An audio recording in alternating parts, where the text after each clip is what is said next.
Hello everyone, welcome to MR's point, তোমাদের ফিজিক্সের one stop destination. কেমন আছো সবাই? কেমন চলছে? আমি জানি এক্সামে খুব স্ট্রেস, আমি বুঝতেই পারছি। সেটা তোমাদেরকে দেখে, তোমাদের মেসেজগুলো পড়ে, তোমাদের জন্য আমার কমেন্ট সেকশন সবসময় খোলা রয়েছে। তোমরা এক্সাম চলাকালীন তোমাদের যা যা প্রবলেম, যা যা ডাউট বা যা যা তোমাদের আবদার রয়েছে সেগুলো সব আমাকে কমেন্টে জানাতে পারো। আমি চেষ্টা করবো যতটা পারা যায় যে তোমাদেরকে কমেন্টে রিপ্লাই দিয়ে তোমাদের প্রবলেমগুলোকে সলভ করে দেওয়ার। যারা অলরেডি আমার ভিডিওতে কমেন্ট করো তারা খুব ভালো করে জানো যে আমি খুব তাড়াতাড়ি কমেন্টে রিপ্লাই দিই এবং খুব তাড়াতাড়ি তোমাদের প্রবলেমগুলোকে সলভ করার জন্য আপ্রাণ চেষ্টা করি। ঠিক আছে? তো যারা ভিডিওতে নতুন এসছো তাদেরকে অবভিয়াসলি বলবো যে চ্যানেলটা এক্ষুনি সাবস্ক্রাইব করে নাও, কারণ এইরকম রিলেটেড কন্টেন্ট প্রত্যেক দিন আমরা নিয়ে আসছি, বারবার করে নিয়ে আসছি। মাঝে মধ্যে দিনে একটা কি দুটো করে ভিডিও আমরা করতে পারছি, যাতে কি হয় এক্সামের আগে এই জিনিসপত্রগুলো তোমাদের কাছে পৌঁছে যায় এবং তোমরা এই চ্যাপ্টারটাকে ভালো করে স্কোর করো এবং খুব তাড়াতাড়ি এইখান থেকে এই চ্যাপ্টারটাকে আমরা ক্লোজ করে দিই, আমরা পরের চ্যাপ্টারগুলোতে মুভ অন করতে পারি। ঠিক আছে? তোমরা অনেকেই কমেন্ট করো স্যার ওয়েবসটা কবে হবে, কেউ কেউ বলো স্যার কেটিজিটা কবে হবে। তো এই চ্যাপ্টারের মধ্যে, এই চ্যাপ্টার যখন ধরেছি আমি চাই এই চ্যাপ্টারটাকে খুঁটিয়ে ডিটেলসে সলভ করবো। এই চ্যাপ্টারের একটা কোনা কোনা বাদ দেবো না। এই চ্যাপ্টার থেকে যদি একটা কোয়েশ্চেন যদি আসে সেটা না তোমরা করে আসতে পারো। কারণ একটা জিনিস কি হয় সবসময়, যে একটা চ্যাপ্টার অনেকে ভালো করে যায়, যেটা করতে পারলো না সেটা ভালো করে করতে পারলো না। আমরা জানি যে আমরা এইভাবেই কাজ করি। তাই জন্য যদি তুমি এসএইচে ভালো করে প্র্যাকটিস করে থাকো, আমি চাই এখান থেকে যদি 5 নম্বরের কোয়েশ্চেন আসে, 5 নম্বরের মধ্যে তুমি একটা নাম্বার যেন মিস করে না আসো। এটাই হচ্ছে আমার উদ্দেশ্য। ঠিক আছে? আর প্লাস এই ভিডিওগুলো হচ্ছে খুব আমি খুব যত্ন করে বানিয়েছি।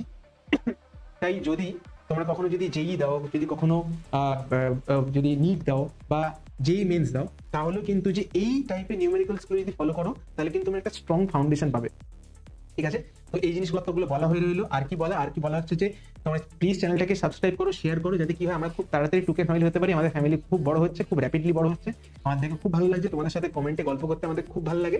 আর বলা হচ্ছে আমার নিচে এখানে তোমরা যদি আমার কাছে আশেপাশে বাড়ির কাছাকাছি থাকো, সেখান থেকে যদি আমার কাছে যদি অফলাইনে পড়তে চাও, তাই সেইখানে সমস্ত ডিটেলস নিচে দেওয়া রয়েছে ডেসক্রিপশন সেকশনের মধ্যে। সেখানে তুমি আমার phone number, WhatsApp, Facebook, Instagram, তুমি যেখানে কমফোর্টেবল তুমি সেখানে আমার সঙ্গে যোগাযোগ করতে পারো। তোমার যা প্রবলেম সেটা আমার সঙ্গে শেয়ার করতে পারো। অবভিয়াসলি খুব বেশি পার্সোনাল প্রবলেম না, একাডেমিক প্রবলেম, পড়াশোনা রিলেটেড প্রবলেম প্লিজ বলো। ঠিক আছে? স্যার বলে দাদা বলে একেবারে সবকিছু বলতে চাও না। আর যেটা বলা সেটা হচ্ছে যে আমরা নেক্সট ইয়ার থেকে, ঠিক আছে, নেক্সট সেশন থেকে, মানে তোমরা এখন যারা ক্লাস 11 12 থেকে, সেখান থেকে কিন্তু অনলাইন ব্যাচ স্টার্ট করছি। তো যাদের আমার কাছে অনলাইন পড়তে চাও তারাও আমার কাছে মেনশন করো, তাহলে আমি তাদের জন্য একটা আলাদা স্লট রেখে দেবো। সেখানে কি করবো, সেখানে তোমাদের সাথে আমরা একসাথে বসে ক্লাস করতে পারি এবং সেখানে পড়াশোনাটা কন্টিনিউ করবো। তো এই জিনিসপত্রগুলো যখন বলা হয়ে গেছে, তাহলে চলো আজকে ভিডিওটা তাহলে স্টার্ট করি। আগের দিনকে কি করেছিলাম, আগের ভিডিওটাতে যেটা করেছিলাম সেটা হচ্ছে আমরা পেন্ডুলামে ডিসকাস করছিলাম। পেন্ডুলামের মধ্যে কি কি ছিল? পেন্ডুলামের মধ্যে যেটা ছিল সেটা হচ্ছে প্রথমে পেন্ডুলামের ফর্মুলাটা ডেরাইভ করেছিলাম। এক্সামে এটাই দেয় সব থেকে বেশি দেয়, যে কি, যে ডিরাইভ করো যে পেন্ডুলামের যে মোশনটা, সেই মোশনটা হচ্ছে এসএইচ, সরল দোলগতি। তো এটা আমরা করেছিলাম। অবভিয়াসলি দেখেন, আগের ভিডিও যদি না দেখে থাকো তাহলে আমি উপরে লিঙ্ক দিয়ে রাখবো, ওই ভিডিওটা চেক আউট করে নাও। কারণ এই ভিডিওটা হচ্ছে, এটা হচ্ছে নিউমেরিক্যাল করানো হবে ভিডিওটার মধ্যে, এবং এর পুরো থিওরি হচ্ছে উপরেরটাতে, ওই আগের ভিডিওটাতে রয়েছে। ঠিক আছে? আমি তবুও খুব তাড়াতাড়ি গোথ্রু করে দিচ্ছি যে এখানে এই জিনিসপত্রগুলো রয়েছে। ফর্মুলা কি ইকুয়াল 2π√L/g। আর কি বলার, আর বলা হচ্ছে যদি উপরের দিকে ওঠে, লিফটের দিকে যাই, তখন টি এর ভ্যালু কি হয়, L/g প্লাসে। যদি নিচের দিকে যায় তখন জি মাইনাসে। আর যদি ফ্রি ফল হয় তখন টাইম লাগে ইনফিনিটি। ঠিক আছে? এগুলো আগের ভিডিওতে বলে দিয়েছিলাম। আর কি বলা হচ্ছে একটা পেন্ডুলাম যদি একটা চলন্ত গাড়ির মধ্যে থাকে, ঠিক আছে, তো এই চলন্ত গাড়িটা যদি এই অ্যাক্সেলারেশনের মধ্যে দিয়ে থাকে, তাহলে তখন টাইম পিরিয়ডের কিরকম চেঞ্জ হয়। ঠিক আছে? যদি একটা গাড়ি যদি কনস্ট্যান্ট ভেলোসিটি ইউনিফর্ম মোশনে যদি যায়, তার মধ্যে যদি পেন্ডুলাম থাকে, তাহলে কিন্তু জি চেঞ্জ হবে না। ঠিক আছে? জি চেঞ্জ তখনই হবে যদি গাড়িটা একটা কনস্ট্যান্ট অ্যাক্সেলারেশনের মধ্যে দিয়ে যায়, তখন জি চেঞ্জ হবে। আর কি, যদি একটা গাড়ি স্লোপ বরাবর, মনে করো ব্রিজ থেকে নিচের দিকে ধীরে ধীরে করে নামছে, সেই অবস্থায় যদি গাড়ির মধ্যে একটা পেন্ডুলাম থাকে, তখন ও টাইম পিরিয়ডের মধ্যে কিরকম চেঞ্জেস হবে, সেই জিনিসগুলো কিন্তু অলরেডি ডিসকাস করা হয়ে গেছে। সবই ইম্পর্টেন্ট কোয়েশ্চেন। আর কি বলার ছিল সেটা হচ্ছে যে আমি এইটা নিয়ে অলরেডি একটা শর্টকাট আগের ভিডিওতে ডিসকাস করেছিলাম, যে কিভাবে দেখেই পেন না টাচ করে জাস্ট কোয়েশ্চেন পড়ি তুমি মুখে মুখে সলভ করতে পারবে। সেটা অলরেডি বলেছিলাম যে কত পার্সেন্ট যদি বলা হয় যে 21% যদি লেন্থে চেঞ্জ হয়েছে, তাহলে টাইম পিরিয়ড চেঞ্জ হয় 10%। যদি 44% চেঞ্জ হয়েছে তাহলে বলবো 20%। যদি 69% যদি লেন্থ বাড়ানো হয়, তাহলে টাইম পিরিয়ড চেঞ্জ হবে 30%। ঠিক আছে? এটা কিভাবে আমি করেছি তার শর্টকাটটা কমপ্লিটলি আগের ভিডিওটার মধ্যে বুঝিয়েছিলাম। আর যেটা বলা সেটা হচ্ছে যে যদি খুব ছোট যদি চেঞ্জ হয়, ঠিক আছে, যেমন বড় হলো যে 5% চেঞ্জ, 6% চেঞ্জ কার লেন্থের, তাহলে তখন টাইম পিরিয়ডে কি চেঞ্জ হয় সেটাও অলরেডি আমি ডিসকাস করেছিলাম। তারপরে বলা ছিল যে যে যদি ওই যে লোহার যে যে তারটা, ঠিক আছে, সেটাকে যদি হিট করা হয়, হিট করলে কি হয়ে যাবে, যদি এভাবে মুভ করতে থাকা পেন্ডুলামটা, তার লেন্থটা বড় হয়ে যাচ্ছিল, কারণ হিট করলে তারটা লেন্থ বড় হয়ে যাবে। যদি লেন্থটা বড় হয়ে যায় তাহলে তার জন্য টাইম পিরিয়ডটা চেঞ্জ হবে, কতটা টাইম পিরিয়ডে চেঞ্জ হবে সেইটা ডেরিভেশনটাও পুরোপুরি করিয়ে দিয়েছিলাম, ঠিক আছে, অবভিয়াসলি স্লাইডটার মধ্যে আছে দেখতে পাচ্ছ। তারপরে আরো কিছু জিনিসপত্র করিয়েছিলাম। আর কি করেছিলাম, একটা কোয়েশ্চেন মাত্র করাতে পেরেছিলাম যে সেকেন্ড পেন্ডুলাম কাকে বলে, সেকেন্ড পেন্ডুলাম কাকে বলে এবং তার রিলেটেড এই যে কোয়েশ্চেনটা পুরোপুরি আগের ভিডিওর মধ্যে হয়ে গেছিল। আজকে এখন এই ভিডিওটার মধ্যে যেটা করবো সেটা হচ্ছে এই পেন্ডুলাম সম্বন্ধে যা যা নিউমেরিক্যালস রয়েছে সেইটাকে খুব তাড়াতাড়ি কভার করার চেষ্টা করবো। 7-8টা বাছা বাছা কোয়েশ্চেন নিয়ে এসেছি, সেই কোয়েশ্চেনগুলোর মধ্যে সমস্ত কোয়েশ্চেন থাকবে, ঠিক আছে, কোনো চিন্তা নেই, তুমি এই কোয়েশ্চেনগুলোকে ভালো করে দেখে যাও, খাতার মধ্যে টুকে নাও, ঠিক আছে। আমি সবসময় বলবো, ঠিক আছে, বারবার ভিডিও ওয়াচ করলে রিওয়াচ করলে সেটা আমার জন্য ভালো, কিন্তু সেটা তোমার জন্য ভালো না, ঠিক আছে। আমার পুরো ভিডিও বানানোর উদ্দেশ্যটা যে তাদের তুমি ভালো করে পড়াশোনা করতে পারো, তুমি যাতে ভালো রেজাল্ট করতে পারো এবং বাইরে গিয়ে বলতে পারো যে তুমি কোথায় পড়াশোনা করেছো। আমি খুব ছোট গোল না, আমি বড় গোলে বিশ্বাস করি, ঠিক আছে, যে তুমি একবার ভিডিওটা আমার দেখলে তাতে আমার যা লাভ, তুমি যদি বাইরে গিয়ে যদি আমাকে এই ভিডিওটা শেয়ার করো যে তুমি কোথা থেকে পড়াশোনা করেছো, সেটাতে আমি বেশি প্রফিট হবে। তো আমি, বুঝতেই পারছো। তো এইবারে চলে যাই, চলো ইয়ার কি অনেক হয়েছে, এবার চলে যাই হচ্ছে নিউমেরিক্যালস গুলোতে, ঠিক আছে, খুব ভালো করে মন দিয়ে দেখবে। দেখো, length of pendulum is made double, what will be the change in time period. এটা হচ্ছে আগের যদি থিওরি গুলো তোমার পুরো করা হয়ে থাকে তাহলে এই নিউমেরিক্যাল গুলো একদম একদম সোজা, ঠিক আছে, একদম ভাবারই দরকার নেই, একদম ইজি। তো কিভাবে করবে তবু দেখে নাও। আগের ভিডিওটাতে আমি বলেছিলাম যে ফর্মুলাটা কি, টি ইকুয়াল টু 2π√L/g, যেখানে টিটা হচ্ছে টাইম পিরিয়ড, এলটা হচ্ছে পেন্ডুলামের লেন্থ, দৈর্ঘ্য। তো এবারে কি, লেন্থটাকে আমি ডাবল করে দিয়েছি। আমি বলেছিলাম যে যখনই দুটো জিনিসের মধ্যে কম্পেয়ার করতে হয়, ঠিক আছে, তখন বাদ বাকি কুড়া কাচরা আমি পরিষ্কার করে দেবো, জাস্ট রিলেশনটা রেখে দেবো। টি আর এল এর মধ্যে রিলেশনটা কি, রিলেশনটা হচ্ছে টি ডিরেক্টলি প্রপোর্শনাল √L। তাহলে দুটোকে কম্পেয়ার করবো, কি করে করবো, T2/T1 ইকুয়াল টু √L2/L1। ব্যাস, এখান থেকে যা কিছু ছিল পরিষ্কার হয়ে গেছে। এবার আমরা ফোকাস করবো কিসে, ফোকাস করবো হচ্ছে প্রবলেমটাতে। এখানে কি বলেছে, লেন্থে ডাবল করা হয়েছে, তার মানে লেন্থে ডাবল করা মানে কি, L2 ইকুয়াল টু 2L1, নতুন লেন্থটা আগের লেন্থের ডাবল।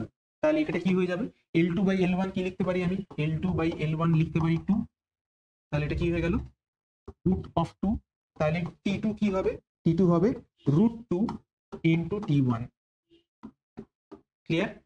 তাহলে টাইম পিরিয়ডটা কি হয়ে যাবে, লেন্থ বাড়ালে টাইম পিরিয়ড বেড়ে যায় স্বাভাবিকভাবে, অবভিয়াসলি। তো লেন্থটাকে যদি ডাবল করি টাইম পিরিয়ডটা √2 টাইমস বেড়ে যাবে। ক্লিয়ার? এরপর কি, এরপর আবার সেই কোয়েশ্চেনটা, এই কোয়েশ্চেনটা অলরেডি আমি উত্তর দিয়েছি। যদি 44% যদি লেন্থ বেড়ে থাকে, ঠিক আছে, এটা সহজে কি করে শর্টকাটে করা হয় সেটা আমি, মানে লং মেথডটা অলরেডি আগের ভিডিও বলেছি, সেটা আমি রিপিট করবো না। শর্টকাটে কি করে করতে হয় সেটা তোমাকে আমি বলে দিচ্ছি। কি হয়েছে, 44% বেড়েছে। যদি 100 আগে ভ্যালু থাকে লেন্থ, তাহলে এখন লেন্থ কত হয়েছে, 44% বেড়ে গেলে 100 প্লাস 44 মানে 144। যদি ছিল 44% যদি বেড়ে থাকে তাহলে এখন হয়ে যাবে কত, 144। 144 কে আমি স্কোয়ার রুট করবো, কত চলে আসবে, 12। এখান থেকে আমি দুটাকে নেবো, দিয়ে বলবো 20%, শেষ। তেমনি আগেবার কি বলেছিলাম, যদি তোমাকে বলে দেয় 21%, বাড়া মানে কত, 21% বেড়ে হয়ে যাওয়া 121। এটাকে স্কোয়ার রুট করবো, স্কোয়ার রুট করলে কত হয়, 11। এই 1টাকে নেবো, বলবো পাশে একটা 0 বসিয়ে দেবো, বসিয়ে বলবো যে এটা হচ্ছে 10%। যদি তোমাকে বলতো 69%, তাহলে কি করে করতাম, তাহলে 69% বেড়ে কত হয়, 169। 169 মানে কত, 13। এই 3-এর পাশে একটা 0 বসিয়ে দেবো, নিয়ে সেটাকে বলে দেবো কত, 30%। ঠিক আছে, শর্টকাট তোমাকে বলে দিচ্ছি এই ভিডিওটার মধ্যে, আবার রিপিট করে দিলাম। লং ভিডিও কিভাবে তোমাকে পুরো জিনিসটাকে খাতায় করতে হবে দেখিয়ে দেখে ডিসক্রিপটিভলি, সেটা তো আগের ভিডিওতে রয়েছে, সেটা তুমি গিয়ে দেখে নিতে পারো। ওকে, চলো এরপর কি, এরপর হচ্ছে দোলকের দৈর্ঘ্য বা লেন্থ অফ পেন্ডুলাম যদি 6% ইনক্রিজ করা হয় তাহলে টাইম পিরিয়ড কি পাল্টানো হবে। এইটারও পুরো থিওরিটা আগের ভিডিওটার মধ্যে কমপ্লিট করানো ছিল, জাস্ট সেটা অ্যাপ্লাই কি করে করবো নিউমেরিক্যাল সেটা বলে দিচ্ছি। টি এর ফর্মুলা কি, টি ইকুয়াল টু 2π√L/g। এখানে কি করতে হয়, এখানে যদি ডেল্টা টি বাই টি, সেটা কি লিখতে হয়, সেটা হচ্ছে 2π, যেগুলো সব হাঁটাও কুড়া কাচরা, রিলেশনটা কি, T is directly proportional to √L। তাহলে এল এর পাওয়ার কত, এল এর পাওয়ার হচ্ছে হাফ, ঠিক আছে। তাহলে কি লিখবো, তাহলে half into delta L by L. Delta L by L হচ্ছে 6%, তাহলে এটা হয়ে যাবে হাফ ইন্টু 6%, তাহলে হয়ে গেল 3%। ঠিক, ব্যাস, case closed. Next topic, next problem কি হয়েছে এখানে, এখানে বলছে একটা পেন্ডুলামকে কোথায় নিয়ে যাওয়া হচ্ছে, চাঁদে। ওফ, ফিজিক্সের প্রবলেম করতে করতে আমরা কি না কি করি, আমাদের অত বাজেট নেই, বাড়ি থেকে 10 কিলোমিটার যেতে গেলে উবেরের যা ভাড়া, মাথা খারাপ হয়ে যাচ্ছে, আমি এক্সপেন্ড করার জন্য চাঁদে যাবো। ওরে বাবা, দেখি একটা পেন্ডুলামকে চাঁদে নিয়ে যাওয়া হচ্ছে, অভিকর্ষীয় ত্বরণ গ্র্যাভিটাস অ্যাক্সেলারেশন ওখানে কত, ওখানে হচ্ছে 1/6, তাহলে টাইম পিরিয়ডে কি কোনো চেঞ্জ হবে? হবে তো। আমরা কি জানি, আমরা জানি টি ইকুয়াল টু 2π√L/g। এখানে লেন্থ চেঞ্জ হচ্ছে না, কি চেঞ্জ হচ্ছে, জি চেঞ্জ হচ্ছে। তাহলে কি লিখতে পারি, T is inversely proportional to √g। তাহলে কি হবে, তাহলে T2/T1টা পেয়ে যাব। তাহলে T2/T1 ইকুয়াল টু √, যেহেতু ওপরে টি ইনভার্সলি প্রপোর্শনাল, ওপরে G1 চলে আসবে, নিচে চলে আসবে G2। এবারে কি বলেছে, চাঁদের ক্ষেত্রে G2টা মানে জি অ্যাট মুন আর্থের 1/6, তাহলে G1/G2 ইকুয়াল টু কি লিখতে পারি, G1/G2 ইকুয়াল টু 6 লিখতে পারি। তাহলে এটা কি হয়ে যাচ্ছে, √6। তাহলে T2 equal to √6 into T1। বলো ক্লিয়ার কি? ঠিক।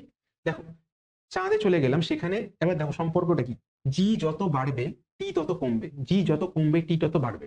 তাহলে চাঁদে চলে গেলাম, সেখানে গিয়ে কি দেখলাম যে ওখানে জিটা ছোট, তাহলে টাইম পিরিয়ড বাড়বে, কতটা বাড়বে, √6 হয়ে গেল। ঠিক আছে। যদি পেন্ডুলামকে পাহাড়ের চূড়ায় নিয়ে গেলাম, ওরে বাবা, how will the time period change if the pendulum is brought inside a mine or on top of a mountain. দেখো টি ইকুয়াল টু, আবার same formula, same drill, 2 equal 2π√L/g, যেখানে জিটা চেঞ্জ হচ্ছে বলে জি ড্যাশ নেব। এবার যদি আমরা এই সাইডে চলে যাই, এই হচ্ছে আর্থ, আর্থ থেকে এই সাইডে যদি চলে যাই, তাহলে সেখানে গিয়ে জি ড্যাশ কত হবে, g dash equal to G1 - 2h/r। আর যদি ডি ডেপথে চলে যাই, এটা ধরো আর্থের কোর, যদি ডি ডেপথে চলে যাই, সেখানে গিয়ে জি ড্যাশ কত হবে, G1 - d/r। গ্র্যাভিটেশনে পড়েছো, তাহলে অ্যাট হাইট h, সেটাকে আমি TH লিখলাম, সেটাকে কি লিখবো, T ইকুয়াল টু 2π√L/g এর জায়গায় কি লিখবো, G1 - 2h/r। আর টি অ্যাট ডেপথ ডি কি লিখবো, 2π√L/g1 - d/r। ক্লিয়ার? দুটোকে কম্পেয়ার করলাম, হয়ে গেল, চটপট করে কোয়েশ্চেনগুলোকে সলভ করে ফেলবো। আর কি, একটি পেন্ডুলামের ববের ভর 4 গুণ, if the mass of the bob of pendulum is increased by 4 times and the mass and the length increased by 9 times। ঠিক আছে, তো মাস হচ্ছে কত, একটা পেন্ডুলাম ছিল, সেখান থেকে আমি এর মাসটাকেও চেঞ্জ করলাম, লেন্থটাকেও চেঞ্জ করলাম। টাইম পিরিয়ড কিভাবে চেঞ্জ হবে চলো দেখি। এখন মাস কত, পরেরটাতে আগেরটার কত গুণ, আগেরটার হচ্ছে 4 টাইমস, 4 গুণ। আর লেন্থ কত, আগের লেন্থ ছিল L2, নতুন লেন্থ কত, n ইন্টু L1। টাইম পিরিয়ডের ফর্মুলা কি, টাইম পিরিয়ডের ফর্মুলা হচ্ছে T ইকুয়াল টু 2π√L/g। ঠিক আছে, এবার তাহলে মাস আর লেন্থ কিভাবে চেঞ্জ হয় তার সঙ্গে করবো, কিন্তু আরে ওয়েট আ মিনিট, টাইম পিরিয়ডের সঙ্গে কি মাসের কোনো সম্পর্ক আছে? না, নেই। তাহলে এটা তো কোনো দরকার নেই, তাহলে মাস চেঞ্জ হোক বা না হোক তার সঙ্গে টাইম পিরিয়ডের কোনো সম্পর্ক নেই, এটা আগের ভিডিওর মধ্যে অলরেডি তোমাদেরকে ভালো করে বলা হয়েছিল। তো তাহলে আমি কি দেখবো, আমি জাস্ট দেখবো যে চেঞ্জ ইন লেন্থ। ঠিক আছে, আর এটা কি করে করতে হয়, অবভিয়াসলি আগেই বলে দিয়েছি যে যখন দুটো জিনিসের মধ্যে কম্পেয়ার করব, কিভাবে করব, যেটা করতে হয় সেটা হচ্ছে আগে রিলেশনটাকে, ইকুয়েশন থেকে ওটাকে রিলেশনে কনভার্ট করবো, আর রিলেশনে কনভার্ট করে রেশিও করে দেবো। ঠিক, ইকুয়েশন, রিলেশন, রেশিও, যখনই কম্পেয়ার করার প্রবলেম থাকবে, এইটাই হলে এইটা কি হবে, সেটা সলভ করার একমাত্র সহজ এবং সিম্পলেস্ট উপায় হচ্ছে প্রথমে ইকুয়েশনটাকে রিলেশন করো, রিলেশন থেকে রেশিও করো, শেষ। দেখো এখানে টি এর সাথে কার সম্পর্ক, √L এর সম্পর্ক, তাহলে কি লিখবো, এখানে রিলেশনটা তাহলে কি হলো, T is directly proportional √L, তাহলে T2 divide by T1 equal to √L2 divide by L1। Clear? এরপরে কি, L2 ইকুয়াল টু 9L1, তাহলে কি লিখবো, 9L1 ডিভাইড বাই L1, কেটে কুটে হয়ে গেল √9, √9 মানে 3, তাহলে T2 equal to 3 into T1। Clear? তাহলে এখানে কি হচ্ছে, যে টাইম পিরিয়ডটা 3 গুণ হয়ে গেল। কেন? কারণ লেন্থটাকে বাড়ানো হয়েছে 9 টাইমস। ক্লিয়ার? আচ্ছা, এরপরে how will the time period change if pendulum is brought inside a mine or top of a mountain. ওই আগের প্রবলেমটার মতনই, জাস্ট দু ক্ষেত্রে ভ্যালুটা দিয়েছি এক্স এক্স করে। ঠিক আছে, তো যদি আমি ডেপথ হাইটে যাই, হাইটে গেলে আমি কি জানি, আগের প্রবলেমটাই পুরো জাস্ট ছিল, এই করে দিয়েছি। ধরো ডেপথ এক্স আর হাইটও এক্স। ঠিক আছে, তো তাহলে জি অ্যাট হাইট এইচ কি হবে? জি 1 মাইনাস 2x বাই আর, আর এখানে জি অ্যাট ডেপথ কি হবে? G into 1 minus x by r. ঠিক আছে, তো তাহলে time period at height x কত হচ্ছে? T equal to 2 pi root over L divide by g 1 minus 2x by r, আর টি ডি হচ্ছে 2 pi root over L g 1 minus d by r. ঠিক আছে, ক্লিয়ার? এটাকে তুমি ratio করেও দেখাতে পারো যে আলটিমেটলি ফাইনালি কি আসে না আসে, বাট ঠিক আছে, এটা তোমরা করে নিতে পারবে। এটাকে নিয়ে খুব একটা আমি মাথা ঘামাচ্ছি না। পরের কোয়েশ্চেনটাতে যাই, তাড়াতাড়ি কোয়েশ্চেনের সেটটা শেষ করি, সামনে এক্সাম রয়েছে তোমাদের। A pendulum clock is taken to moon. What would happen to it? ওটাকে চাঁদে নিয়ে যাওয়া হলো। ঠিক আছে, চাঁদে নিয়ে যেতে কি হবে? দেখো, t is directly proportional to root over g। কেন? আমরা জানি আবার t equal to 2 pi root over l by g।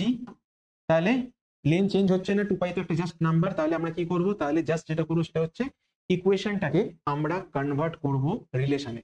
রিলেশনটা কি? t is inversely proportional to root g।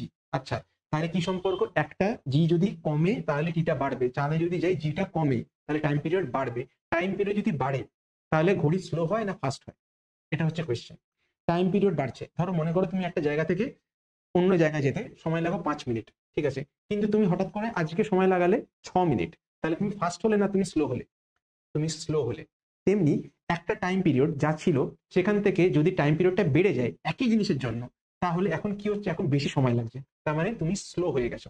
তাহলে এখানে যেহেতু জিটা কমছে এবং তার জন্য টাইম পিরিয়ড বাড়ছে, টাইম পিরিয়ড বাড়ছে মানে ওটা স্লো হয়ে গেছে। ক্লিয়ার? আশা করি এক্সপ্লেনেশনটা বুঝতে পারলে। আচ্ছা, পরেরটা দেখি। What will be the time period of a pendulum situated at height r from Earth's surface? একই প্রবলেম, একই প্রবলেম। দেখো, নর্মালি আর্থের উপরে কি হচ্ছে? অ্যাট সারফেস, ভূপৃষ্ঠে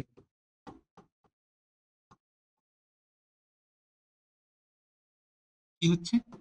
টাইম পিরিয়ডের ফর্মুলা কি? T equal to 2 pi root over L by g. এবারে যদি আর্থের কতটা উপরে নিয়ে যাওয়া হয় তখন জি কত হবে? জি চেঞ্জ হবে, এল তো চেঞ্জ হবে না। তাহলে তখন জি কত হবে? G equal to g dash equal to g 1 minus 2h by r. ঠিক, কিন্তু এখন হাইট কত? হাইট ইকুয়াল টু হচ্ছে আর্থের রেডিয়াস, তাহলে কি হয়ে যাচ্ছে? জি 1 মাইনাস 2r বাই আর। ঠিক আছে, তাহলে কি হচ্ছে? আর কেটে 1 মাইনাস হয়ে যাচ্ছে, তাহলে এই ফর্মুলাটা করলে হবে না। তাহলে আমাকে শুরুর ফর্মুলাটা করতে হবে। আগে যেটা হতো জি ইকুয়াল টু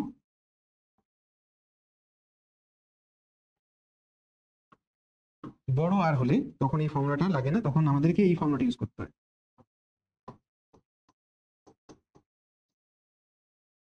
ঠিক আছে, এটা হচ্ছে এই ফর্মুলাটা কখন? এই ফর্মুলাটা লাগাতে হয় কখন? যখন জিটা এইচটা হচ্ছে ছোট। ধরো তুমি একতলা দুতলা তিনতলা বাড়িতে রয়েছে, সেই সময় মানে আরটা সিগনিফিকেন্ট নয়, কম্পারেবল না আর্থের রেডিয়াসের সাথে। ঠিক আছে, বাই দ্য ওয়ে এই পুরো জিনিসটা কিন্তু আমার চ্যানেলের মধ্যে করা রয়েছে, গ্র্যাভিটেশনে কমপ্লিট প্লেলিস্ট বানানো হয়েছে।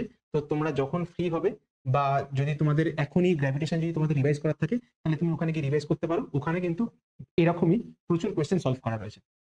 তাই আর কি বলে, তাহলে দেখবে যদি ডিস্টেন্সে যদি অনেক বড় হয়, মানে হাইটটা যদি খুব বড় হয়, মানে আর্থের রেডিয়াসের সাথে কম্পারেবল, মানে রেডিয়াসের মতনই, এখানে তো রেডিয়াসই দিয়ে দিয়েছে, তাহলে তখন কিন্তু আমাদেরকে এই ফর্মুলাটা অ্যাপ্লাই করতে হয়। আর যদি হাইটটা ছোট হয় তখন এই ফর্মুলাটা অ্যাপ্লাই করতে হয়। ঠিক আছে, চলো এখানে হাইটের ভ্যালু কত? এখানে হাইটের ভ্যালু এইচ হচ্ছে আর, তাহলে কি করব? জি আর স্কোয়ার বাই আর প্লাস আর তার হোল স্কোয়ার তাহলে জি আর স্কোয়ার, এটা 2r স্কোয়ার, 2r এর হোল স্কোয়ার মানে 4r স্কোয়ার, আর স্কোয়ার আসবে কেটে গেলে জি ডিভাইড বাই 4। তাহলে যদি আমি আর হাইটে উঠে যাই তখন জি কত হয়ে যায়, 1/4 হয়ে যায়। ফাইন, ওকে। তাহলে এখানে কি লিখবো, এটা হচ্ছে মনে করো আগে ছিল টাইম পিরিয়ড, এখন টাইম পিরিয়ডটা কত হবে, এখন time period 2 pi root over L by, আচ্ছা একটা কাজ করি রেশিও করে নিই সুবিধা হবে। কি লিখবো, T2 divide by T1 equal two, যেহেতু জি এর সাথে ইনভার্সলি প্রপোর্শনাল, কি লিখবো G1 বাই G2। ঠিক, তাহলে এটাকে G2 লিখছি, এটাকে G1 লিখছি, এটাকে G2 লিখছি, এটাকে G1 লিখছি। তাহলে G2 equal to G1 divide by 4। তাহলে কি পাবো, G1 by G2 equal to 4 পাচ্ছি। তাহলে এটা কি হচ্ছে, এটা হচ্ছে রুট অফ 4, তার মানে এটা ইকুয়াল টু 2। তাহলে T2 ইকুয়াল টু 2T1, এটা হচ্ছে আমার ফাইনাল অ্যান্সার। টাইম পিরিয়ডের কি চেঞ্জ হবে, হ্যাঁ টাইম পিরিয়ড ডাবল হয়ে যাবে। ডাবল হয়ে যাওয়া মানে কত পার্সেন্ট বেড়ে যাওয়া, 100% বেড়ে যাওয়া। ঠিক আছে, দেখো T2 ইকুয়াল টু 2T1 লিখতে পারি T1 প্লাস T1, তাহলে T2 minus T1 equal to T1, T2 minus T1 divide by T1 equal to 1। এই 1টাকে পার্সেন্টেজে করলে কি হয়, 100%। অবভিয়াসলি কোনোদিন 100% বাড়লে তবেই না সেটা ডাবল হয়, রাইট? সেভাবেও তুমি করতে পারো, যেভাবে তোমাকে কোয়েশ্চেন দেবে সেভাবে তুমি সলভ করবে। বেশ, তাহলে যা দেখতে পাচ্ছি যে অ্যাটলিস্ট এই পেন্ডুলামের উপরে যা যা প্রবলেম করানোর ছিল সেই প্রবলেমগুলো তোমাদেরকে আমার দেওয়া হয়ে গেল। এবার তুমি এগুলোকে বাড়িতে বসে প্র্যাকটিস করো, এক্সামের জন্য খুব ভালো করে প্রিপেয়ার করো। বেস্ট অফ লাক আগে থেকেই বলে রাখছি। আর তাহলে দেখা হচ্ছে পরের ভিডিওতে, ততক্ষণ কিপ প্র্যাকটিসিং, কিপ এমিং। আর আমি ততক্ষণের জন্য বলছি বাই বাই।